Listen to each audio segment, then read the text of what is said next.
Good morning and welcome to the Entrepreneur's Journey Live. Today it's just me.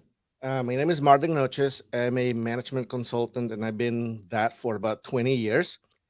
Um, Natalie's not with us today. She's on vacation, as a good entrepreneur should. And we have a fantastic guest today that I'm so excited about.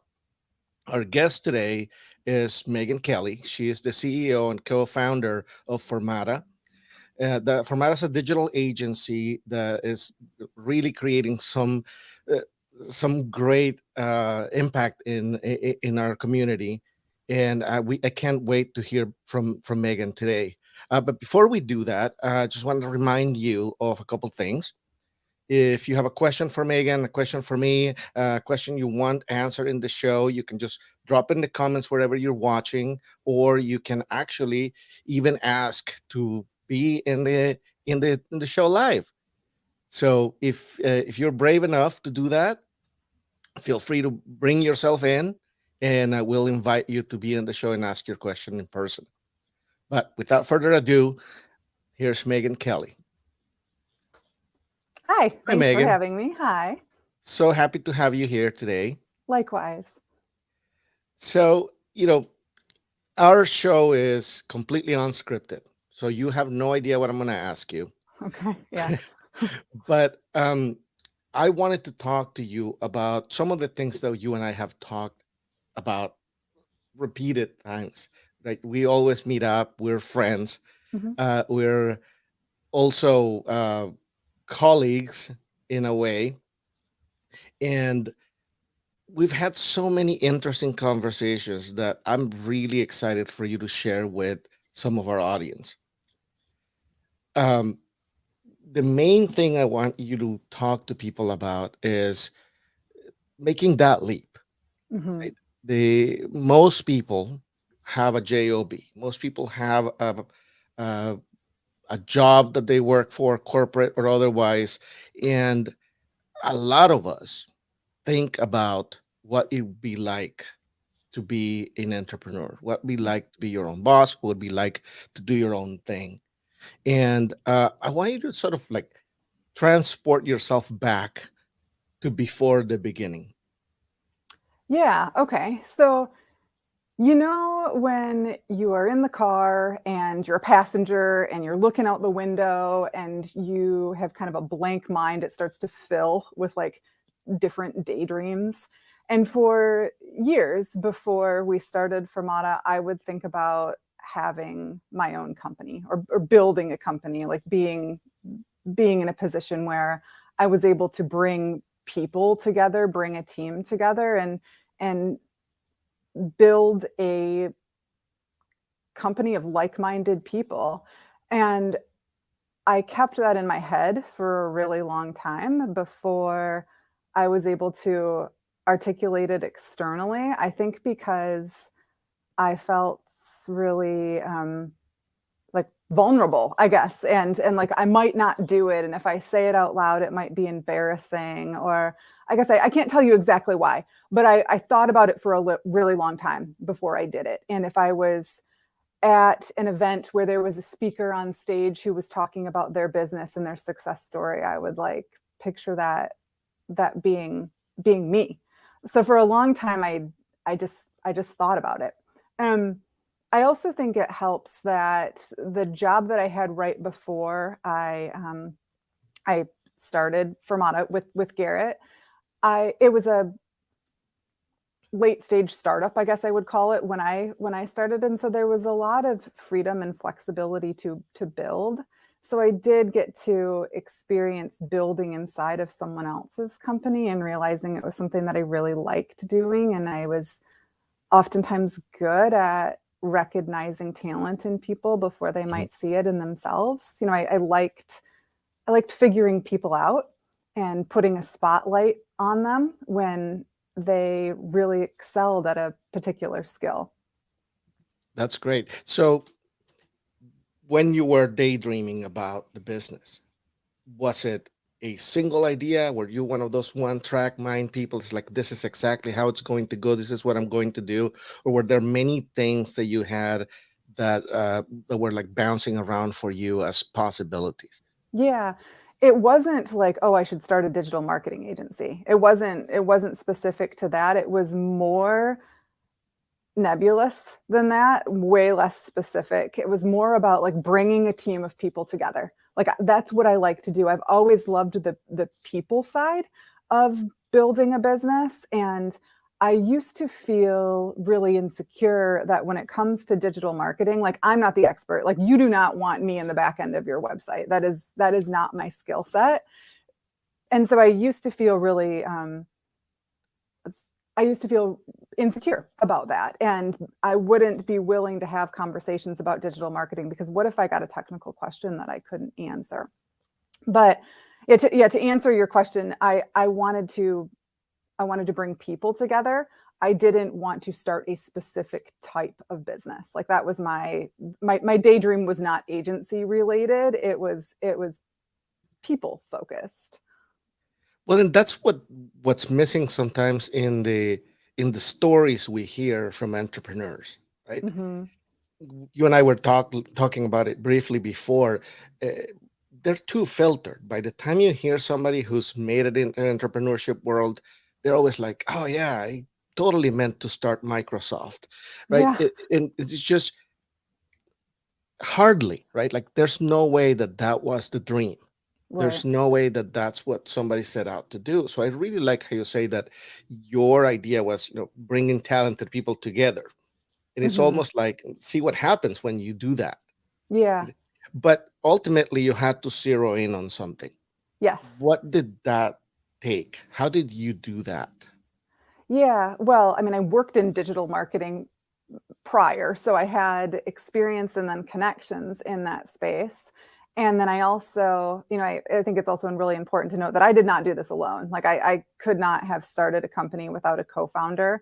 I think it's really, at least for me, um, my Garrett, my co-founder, and he's absolutely like the technical side of the business. So I needed somebody who had a technical skill set, who could vet platforms, who could do the technical work. Like I considered in the early days myself to be the internal and external voice of the client. So I Mhm. would bring I would bring clients in. I'd understand what they needed, what success looked like for them.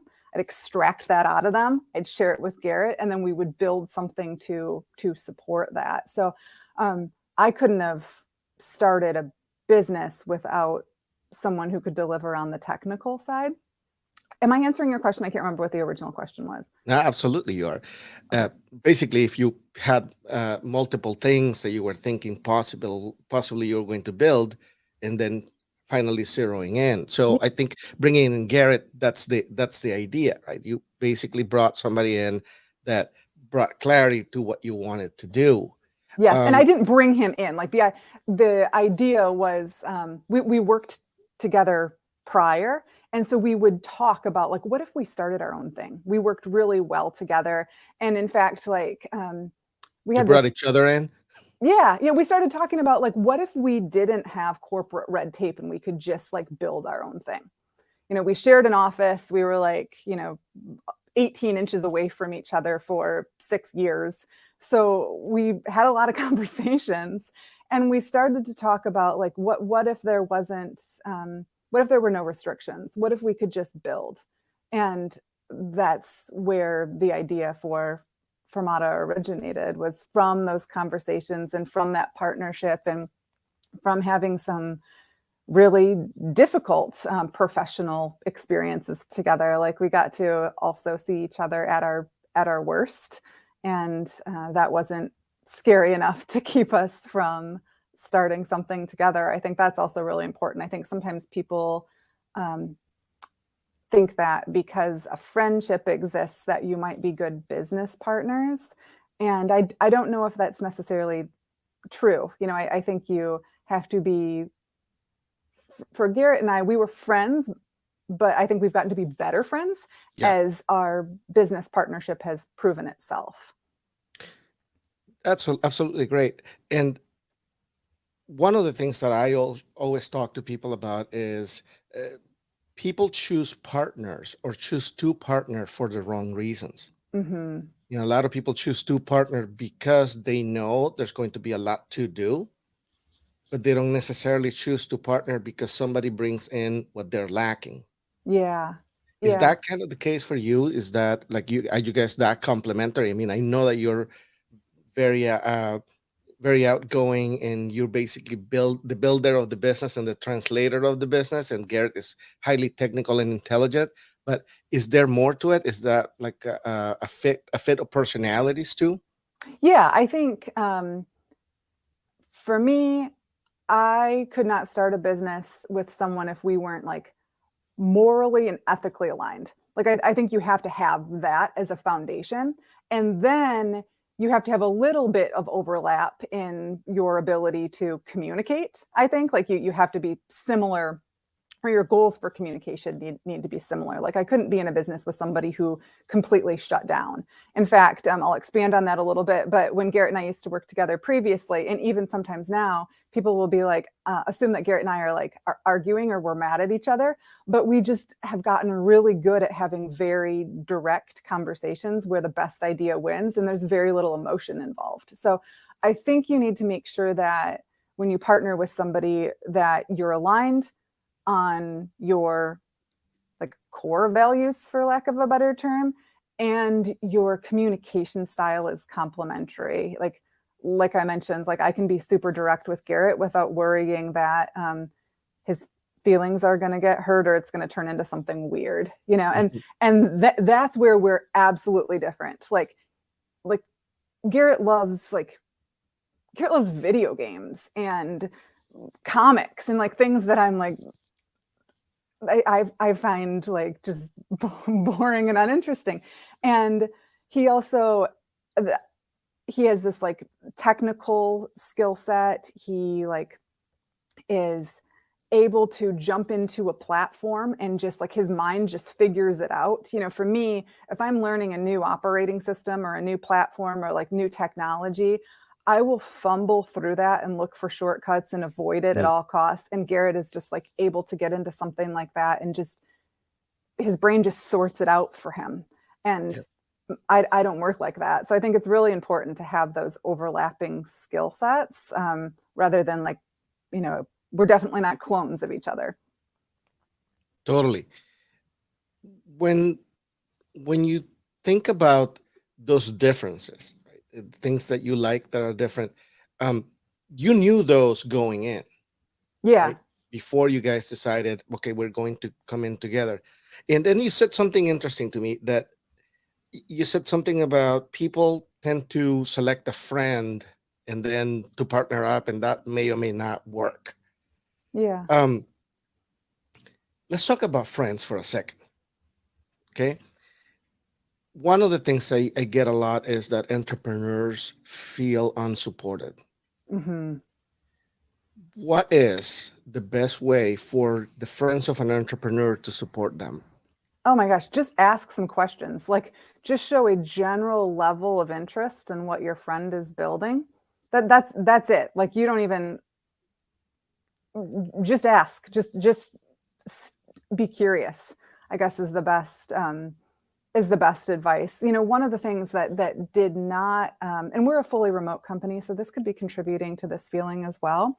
But one of the things that I didn't anticipate when I left the corporate world, where I had a lot of peers, right, to start something of my own with a Mhm. partner, was that like your ability to relate really changes. Because I used to be able to go to happy hour or a lunch and I had a bunch of peers with me where I could talk. A lot of our problems were similar, you know, like we were able to share our frustrations, we were able to vent. But now if I go to a happy hour and it's not with Garrett, you know, like any frustration that I have, anything that I would need, it's I'm always the problem. You know, there's everything funnels up to me, so there's really nothing to complain about because it's my job to fix it. Usually, I would be the problem, and I would also be the solution. So, um, I don't know if I'm articulating this the way that I intend to, but there's a feeling of sort of losing connectivity with your former peer group that I wasn't expecting, and that can be really lonely. How have you tackled that? The I loneliness. Yeah. Um, well, you were very helpful. Like when we first started Fermata, you proactively reached out and asked me a whole bunch of questions about where we were at with Fermata. You asked me some questions that really challenged me. You offered support. Like one of the things that you said to me early on was that CEO's job is more of a mental job than it is a tactical job. And like carrying the mental load is like, it's not like I have this task list that I have to cross tasks off of every day. Although I actually kind of do, because there's only 9 of us at Fermata. So I do have a task list, but that's not the stuff that stresses me out. It's like the emotional weight of having a company and knowing that it is my role to make sure that our employees are really well supported and that there's opportunity here for them, and that opportunity is continuously growing. Yep. So having somebody to talk to about those things, like you, I've also a couple of years ago, I started going to a gym 3 days a week and lifting heavy weights. And it's funny how that physical strength translates to mental and professional strength. Also, the people that you meet in the gym in the middle of the day tend to be entrepreneurs. So I met this man there. His name is Steve Buhaley, and he's a retired CFO from like a $4 billion business.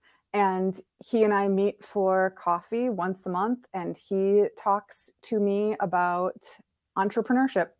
And I'm able to go to him with questions, and I'm able to validate some of my ideas through someone who has been there. You know, oftentimes the CFO is the one who's approving big marketing investments. And so I can share proposals and RFPs that we're currently working on with him, and he can poke holes in them. But, you know, it was finding some new people who weren't previously part of my social circle, because I wasn't doing the same thing, you know. So I do feel like as you shift and evolve, you also bring new people into your circle.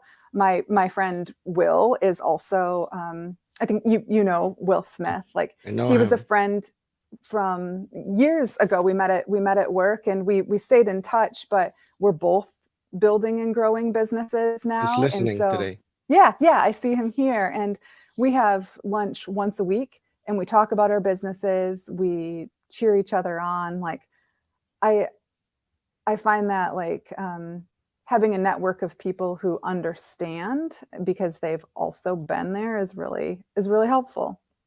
Yeah, it's almost like you need to upgrade everything in your life when you decide to go into entrepreneurship, right? Even your social Yeah. circle in a way. Yeah. And I'm hesitant to use the word upgrade because I have really good friends, but I think you need to expand more than, for me, it was more of an expansion than it was an upgrade. Like I needed to find people who could understand this version of me. And Yeah, I didn't have that prior. And finding people who understand and who are curious is really is really helpful, and it helps with the loneliness that you mentioned earlier. totally. So Candace has a question. Uh, she's going to bring us back to your partnership. Yeah. Um, has there been any unforeseen challenges in the partnership Yeah. as you grow as a business? You know, I saw that question there before, and so it was like in the back of my head as we've been talking, and like I wish I had like something exciting to share with us. I think because our partnership had already been tested in, like, you know, I was technically Garrett's boss in our last role together, and we worked as partners, even though that, like, you know, potential power dynamic existed, and we navigated that really well. In terms of like unforeseen challenges in our partnership, I can't tell you. I like Garrett more today than I did 5 years ago. So there aren't challenges about our partnership. I think we've gotten closer. We've learned to trust each other more. We know more about what the other person needs. He's become one of my very closest friends. And there are professional challenges for sure. Like there are always things that like we have differing opinions on things Mhm. all the time, but I can't tell you a criticism that I have of him as a partner, if I'm being really honest. And I know that sounds like a really lightweight, dumb response, but it's No, true. I don't think Candace was fishing for dirt on Garrett. I think that it's more about, you get to know somebody when you're in the trenches with them, right? But to Yeah, your point, you guys have been doing it in multiple versions of that in the yeah, past. And that's kind of the point. I think people find out everything about another yeah. person when you have to work together. Yes, I will tell you one of the things, though, I guess, like it's kind of loosely related to this topic. Sometimes, hasn't happened recently, but sometimes when Garrett and I will join a call, um, and we're talking to a new business owner, and it doesn't have to be a man or a woman, it happens with both. Sometimes people will assume that they'll talk directly to Garrett and they will assume that like he's the CEO, he's the final decision maker. They will I don't want to say that they sideline me, but it's obvious that they're giving more attention to him. And Garrett is phenomenal in those situations. And there have even been there's been one time where Garrett has actually said, "I'm going to need you to stop disrespecting my partner." And Wow. I don't need anyone to. I'm fully capable of standing up for myself, but dang, when somebody else does that for you, it feels really, really good, and I will never forget that. So, Well, and the um, value that has, right? Because that might have been even a prospect meeting, and you have to get to that point where, like, okay, well, it's more valuable to bring in the business or to just have somebody treat us with respect. And I think that that's personally one of my measures of success, right? When you finally start going, okay, well, yeah, sure, the money's nice, but I also need to be respected. yeah. Oh, did I just lose you? Okay, well, I think I might be here by myself now. Um, okay, there you are. That that That's okay. is my computer crashing. I'm Good. back. Good. I was like, dang, I don't know if I can like just And keep talking by yeah, myself for too long. but that's what I was saying is that having somebody take respect, or respecting your employees, or being treated as you deserve, over the possibility of somebody doing business with you, that's a measure of success personally. Yeah. Yeah, I would totally agree. You can't always, I guess one of the big things that I've learned in business is you can't always optimize for money, especially immediate money, right? Like the whole process of building a business is the long game. And of course, like you can, Steve, my mentor, will always say, you can pick some quarters up off the ground as you're going, but like you have to optimize for a sustainable business that will grow and scale for years to come. And you don't do that by working with crummy clients and just optimizing everything for. You don't do that by burning out your team. So there might be opportunities to have a good month Yeah, that will impact your opportunity to have like a good year. absolutely. So we started talking about money, so let's dive in. I know that you are a self-funded company. Yeah. I know that you guys started your company and have not taken in outside investment, have not taken in any funding from equities, from private equity. So the first question is, well, how did you do that? Or first, how did you decide to do that? Yeah. And then there'll be others. Yeah. Well, Garrett and I are very aligned on we're both pretty comfortable going without. When we first started Fermata, I was driving a 2002 Subaru Rally Sport. It's like the watered down version of the WRX. Yeah. But the point being, I was driving like a almost 20-year-old car. My husband would be like, our car is old enough to drive itself. And Garrett still, I think, has like a 96 Honda Accord. And I only mention the cars because you have to, you can't really care about material displays of wealth at all in the early days, because you're going to be going without a lot, and you have to be willing to go without a lot. Also, my husband was still employed, and that going down to one income was absolutely sustainable for us. But it did mean that we were going to have to make some different financial choices, and you have to be okay with that.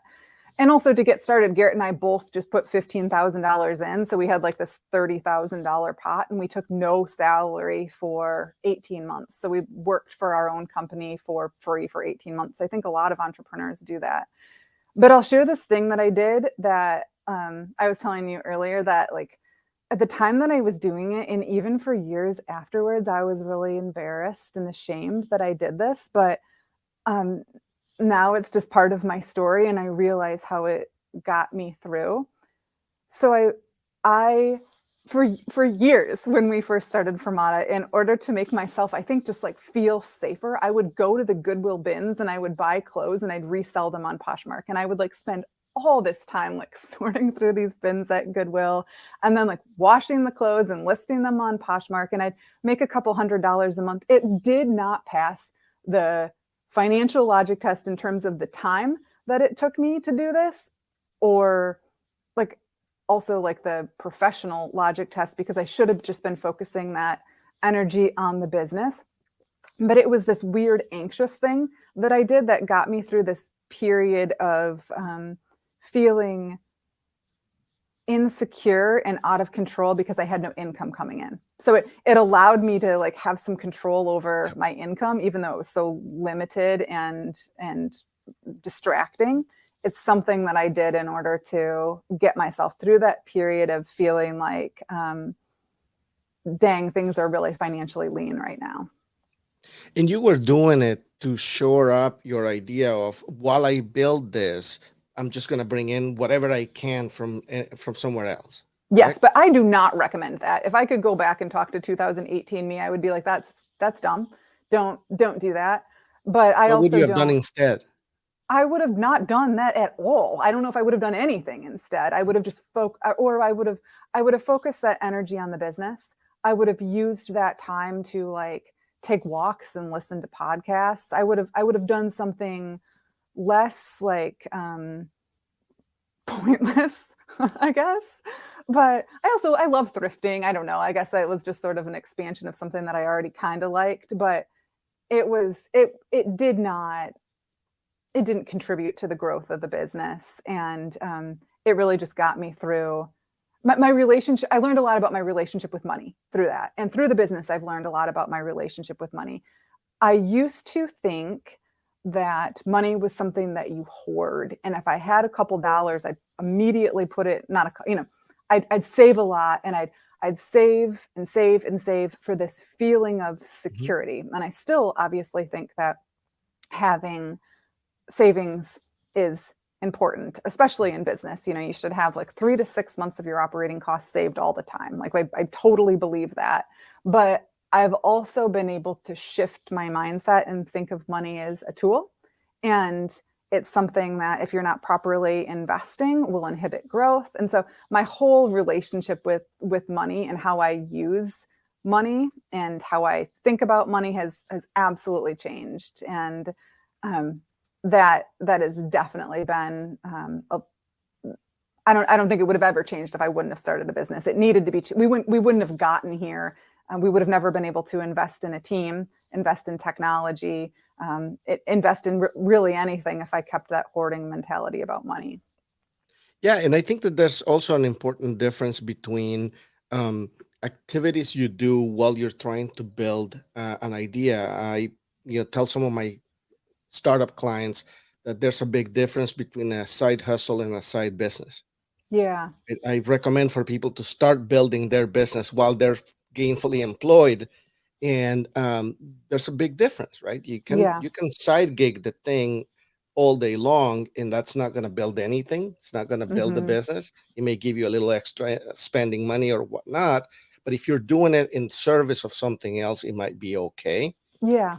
as long as there's some level of building a business that will be for you, right? That you Yeah. own, Yeah. that you will be employed by, right? Yeah. Like if you're gonna replace your employment, you gotta replace it with yourself, not with, you know, Uber or DoorDash, or those are ways to shore up whatever you're trying to build. Yeah, that's a good way of looking at it. Yeah, and I don't think that I was even like I don't want to talk too much about the Poshmark thing, but like I don't think I was shoring anything up. I think I Yeah. was just like using anxious energy. I think it was more about that. And Also, like that's in the the other early, thing. oh sorry, go Yeah. ahead. No, no, I was just gonna say that's the other thing. The activities an entrepreneur does uh, need to be entrepreneurial. So what was helpful about what you were doing was probably that it was an entrepreneurial thing. You know, it had to involve some problem solving. It had to involve some planning. It had to involve some, and then to your point, it would have been just as useful for you to use it in education, right? For you to use it listening to podcasts, or to even just to take a moment to yourself, because starting a business is stressful. Yes. But they all were in service of that because of what they brought to you. and Yeah. and and I think that that's what's beautiful about stories like that, because what some of us have done in order to be able to be in business is, there's plenty of beauty in it, and I feel like it's also the type of stuff that gets filtered. So I really Yeah. hope you're telling this story 20 years from now, when you're a Fortune 500 company, you're still telling people that you did Poshmark for a little bit, because I painted houses, you Yeah. know, and that made sense at the time, right? It did not bring money. It wasn't a good financially sound decision. It wasn't about shoring up my business from the financial standpoint. It was like, okay, there's idle time. I'm freaking out. I need to just do something, but it still needs to be my thing. Right? Instead of Yeah. me taking a part-time gig or somewhere, I just needed to do my own thing. And That yeah, that's that's very true. I knew that I couldn't take a part-time job or work for anybody else. And I felt like I passed that stage of my life where I was able to be a good employee, to be honest. Like I didn't want to do anything like that. So I guess that's probably why I chose something like this. Like it was totally on my own just terms. And like I said, it didn't pass the financial logic test, but it did pass some other logic tests, like some other boundaries that I had set for myself. absolutely. Uh, Will had a question earlier when you we started talking about sort of selecting your clients, and what is that threshold of, okay, well, I need this type of client. So he's asking, what's the perfect client for your company? Yeah. Yeah, the perfect type of client for Fermata is the client that wants to grow. Like they're in a place, they're in a growth mindset and they're excited to grow. And they've also carved out some time on their side. Their team has some time to partner, right? Because sometimes I think one of the misunderstood aspects of partnering with a digital marketing agency is that you just agree on a plan early on, and that the team just deploys on that plan. And the best relationships are collaborative, they're iterative, and there's a commitment on both sides. So I would say, just like from a 30,000-foot level, it's a client who has a commitment to grow, and they've also carved out time in their schedules to show up and collaborate on that commitment. And yeah, And Will is right. Like when we first start a new client relationship, like one of my pet peeves is when somebody goes, they want to sell me something, and they come directly to me without knowing me. They have like no idea what my goals are for the business, and they show up with a pitch deck. I don't like that, because the pitch deck is like, it's not for you. Yeah, it's their agenda, not mine. So I start every conversation with like, if you have a really good relationship with an agency, what happens? And you don't need to know anything about digital marketing to share with me your goals for the business.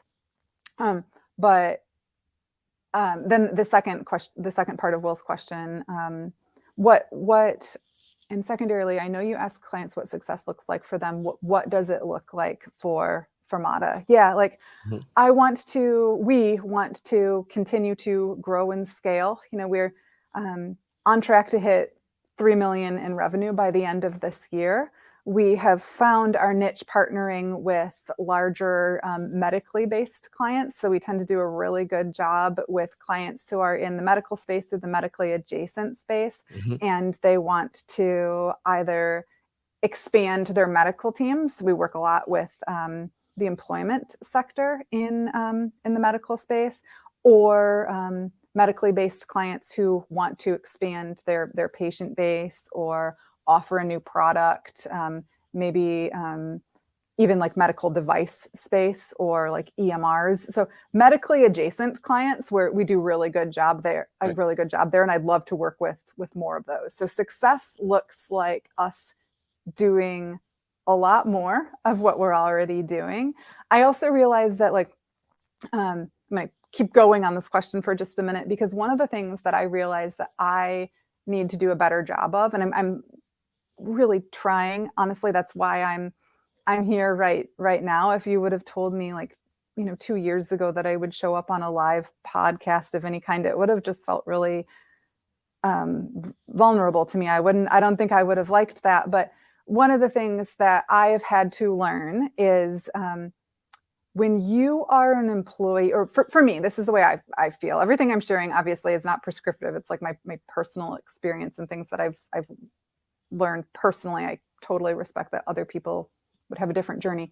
But my experience has been when I worked for a corporation, one of the things that I benefited from was I was able to kind of to construct my identity around that organization's identity. So I didn't need to like be the face of anything. I could kind of be the face of my department within a really small ecosystem. But one Right. of the things I've had to learn with Fermata is like, without any type of like of corporate um, oversight, like who am I when all of that is removed and I can just say whatever I want to say. So a big part of what success looks like for me personally is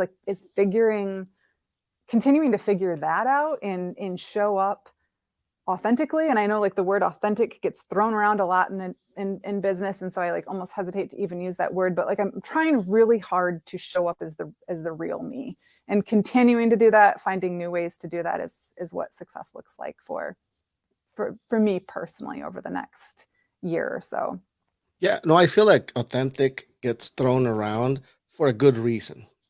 It's at some point people realized that it was something that was needed and something that was missing Yeah. in the business culture, and but now everybody's talking about it. But that also still doesn't mean that people can execute authenticity within their businesses. Yeah. Yeah. So, along the lines of what we are talking about earlier, Candace says, "Have you had to fire clients?" Yes. And as a new Two, business, that's hard. yeah. Two times. And I will tell you, both times it has not been hard.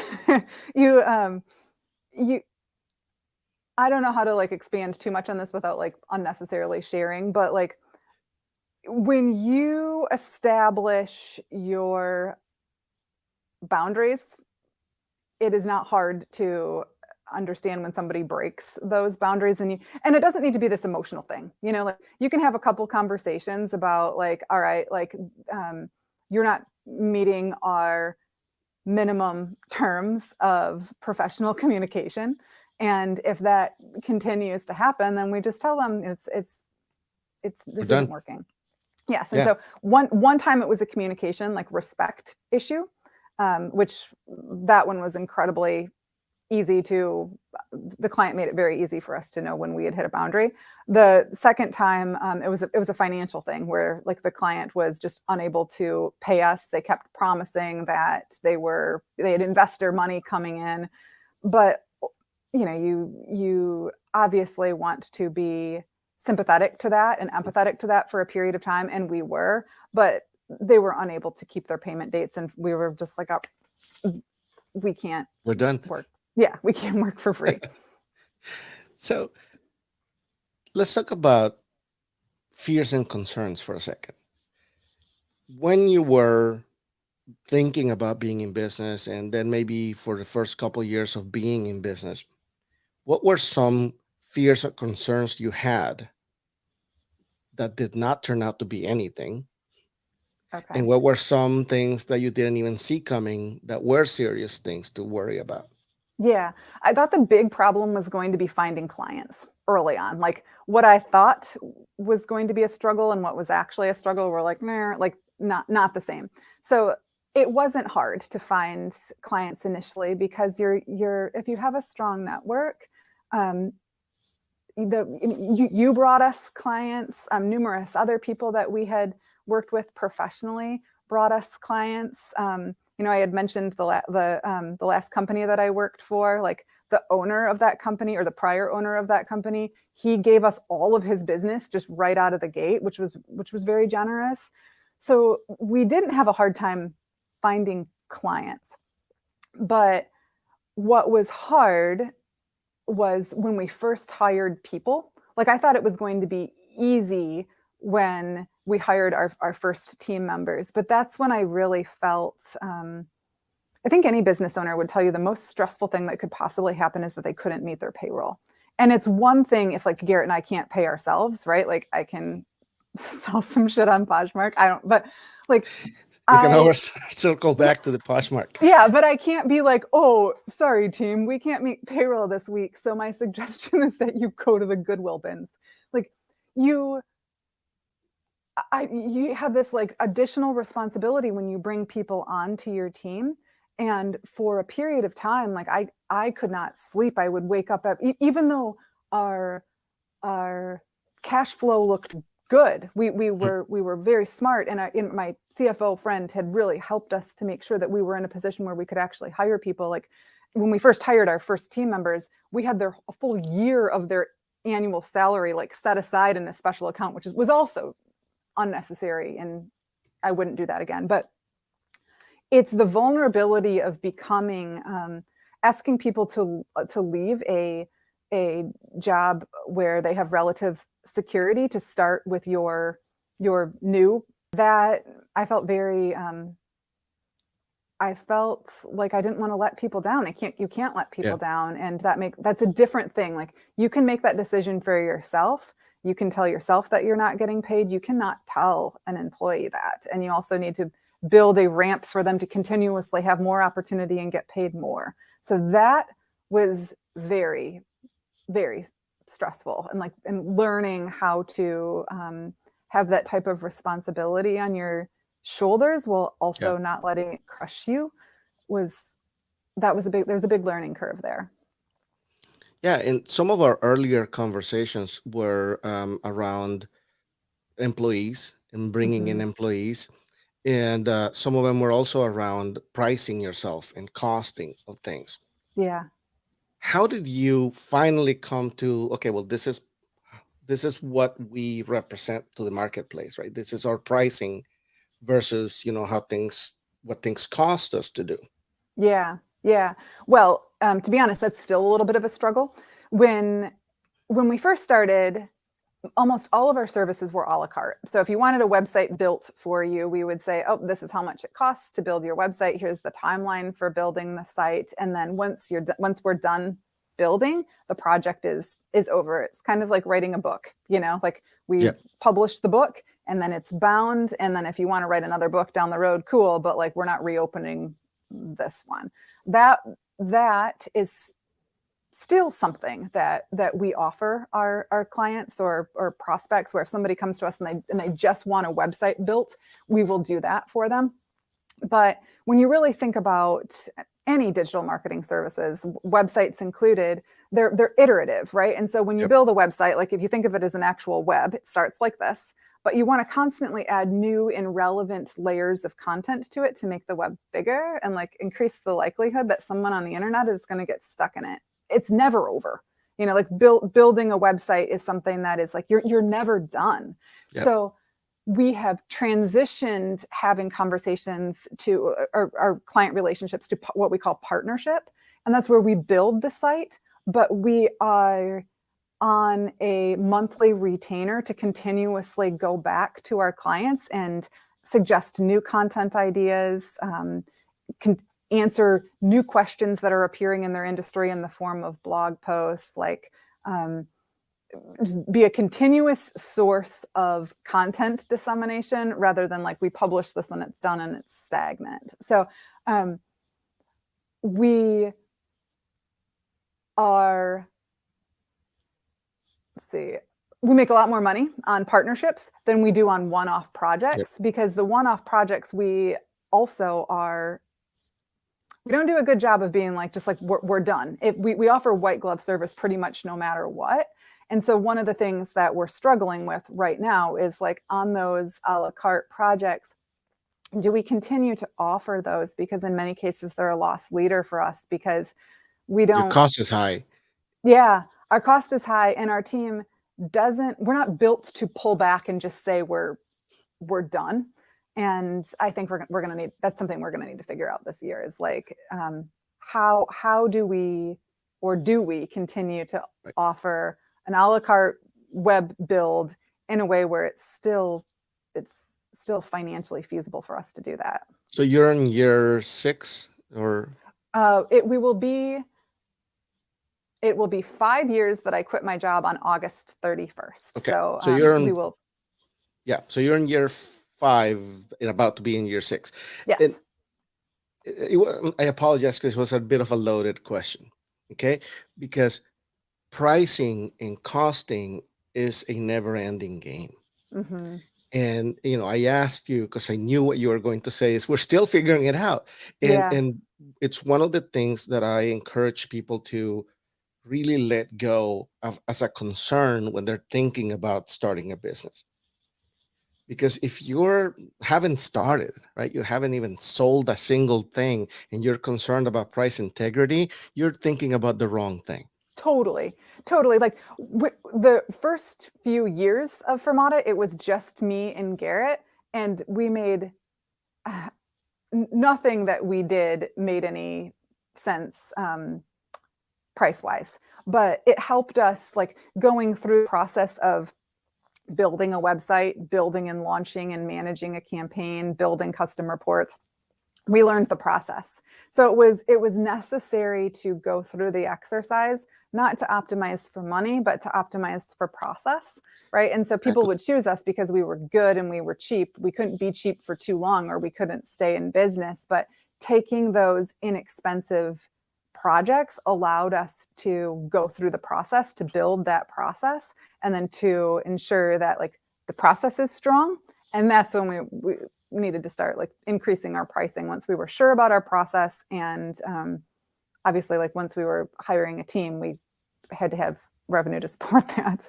But that's how you do it, right? You have to find out, how do we do this? Because the way you build websites, I guarantee you, is not the way everybody builds websites. Sure. Everybody has their own way. Everybody has their own process, their own intake, their own, service that comes with it. And if you don't know that, if you haven't found out what those steps are, you trying to figure out how you're going to price that is basically fantasy talk, right? You're talking about something, you're talking about selling something that you don't know what that something looks like. Mm-hmm. And sorry about the loaded question, but that's basically a illustrating a point. Yeah. Yes. 100%. Like pricing, like you said, it's always it's iterative. I guess it's just a live like conversation, else, right? Yeah. It's as live as it's going to get in entrepreneurship. So when you think about being in the entrepreneurship game, can you think of a moment that had you go, this is it. I'm glad I did this. Like, what a reaffirming moment of your decision to jump ship and do your own thing. Yeah, but I can't tell you, like, usually it's not tied to usually it's in my car when I'm listening to a good song, and I'll suddenly feel like powerful and proud. And I can't explain exactly why that feeling is hitting me at that moment, but I love it when it does. And usually it's tied to music, like, and I'm by myself, and I will have just a moment of feeling like I said, like proud and powerful and energized. I read something recently that said, and I can't remember the quote because it was much more eloquent than I'm going to be able to deliver it, but it said something about like, you're bored because you're comfortable, and Mm, that when you're in a comfortable place, oftentimes you just feel like you don't feel many highs and lows, right. and I do feel like I'm definitely not comfortable. I'm sort of uncomfortable, like right now, like in this moment. And really I've gotten much better at welcoming discomfort, at being really bad at something, like being okay with like publicly fumbling Yeah. through something, or even privately fumbling through something, like I I I'm trying things that I previously would have been like, oh, I'm too old for that, or I'm not good at that. I've tried that in the past, and I'm not good at that. I'm much more comfortable being a clumsy beginner than I Mm, than I was before. And I do think that building a business, like entrepreneurship, sets you up so you're really able to feel some really good highs, and oftentimes they come out of nowhere because you're listening to good music, or they come from the thrill of trying something that you've never tried, that maybe the old you would have written off as something that you don't do. yeah, absolutely. So we're almost going to have to start wrapping up here, but I don't want to leave without talking to you about this. So I know you're incredibly humble about what you've done and what you've accomplished.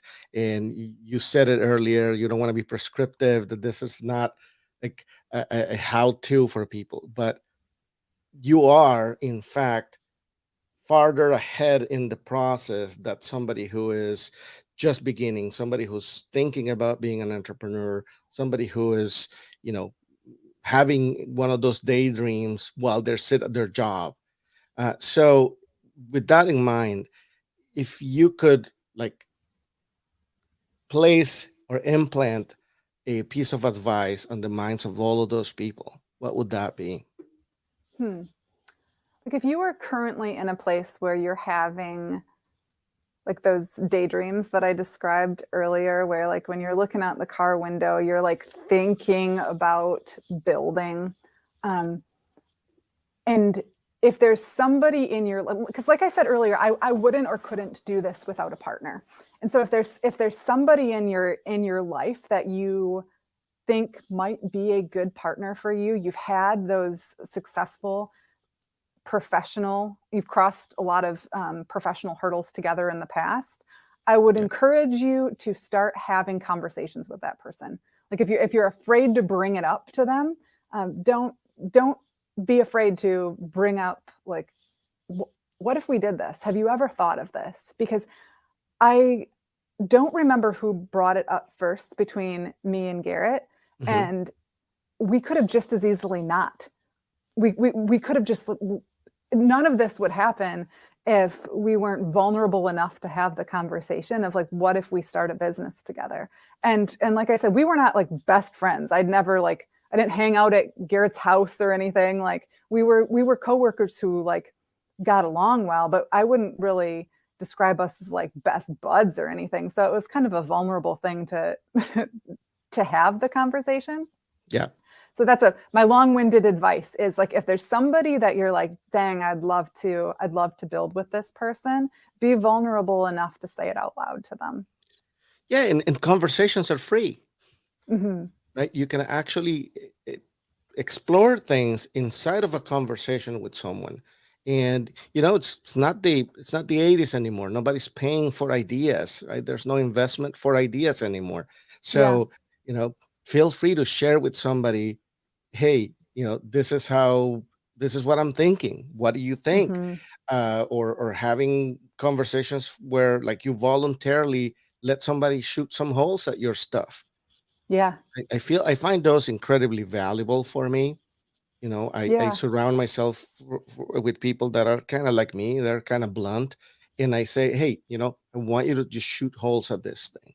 Yeah, And that's that's a that's really just good, like, really valuable. last point. You want people who are like my husband will always say, like, you don't want to get high on your own supply. Like you want like somebody from outside of your, like, you don't want somebody to just validate your ideas. You want somebody who's going to be like, okay, I like these things. You've got some work to do here. So you want to make sure that you've got like your contrarian, I guess, like somebody who's going to highlight your potential failures before they Yeah, actually become failures. 100%. This Well, was fun. thank you. I loved Thank this. you so much for being with us. An hour didn't feel like quite enough.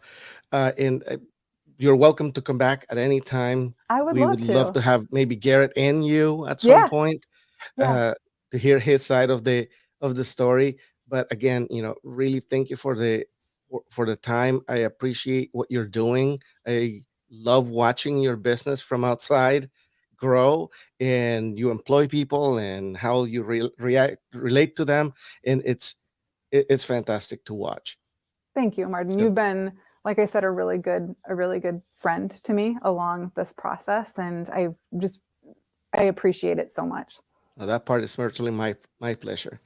And you know, to you watching, please join us. We're live every first Friday and third Friday of the month. And until next time, thank you so much. See you later.